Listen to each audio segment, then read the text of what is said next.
قناة اون تايم سبورت بتعلن عن اذاعة لقاء كاس القارات للأندية بين النادي الأهلي ونادي العين الإماراتي بإذن الله يوم الثلاث 29 أكتوبر، حصريا على قناة اون تايم سبورت. خبر جميل جدا، وانا بحب الاخبار ديت، وبحب ان شاء الله باذن الله يبقى في كذا قناه زيها عشان يبقى كل الجمهور عنده كذا اختيار.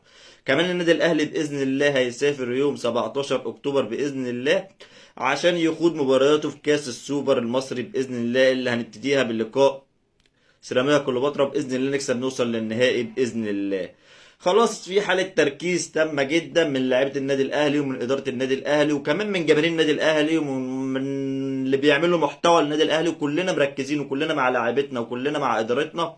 وأي كلام بره وأي كلام بيحصل والنبش اللي شغال في الإعلام المصري وعلى الميديا في التيك توك وعلى اليوتيوب وعلى الفيس والكلام الفارغ اللي بيحصل محدش مركز فيه، واحنا مركزين لهدف واحد. وان شاء الله باذن الله بعد ما ناخد البطولتين دول كله هيسكت وكله هيرجع مكانه، انتوا عارفين مكانهم فين.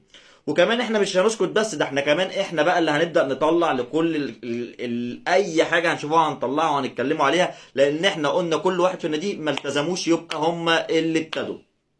ان شاء الله باذن الله بطولتين باذن الله، بطوله السوبر والفوز ان شاء الله على العين الاماراتي باذن الله.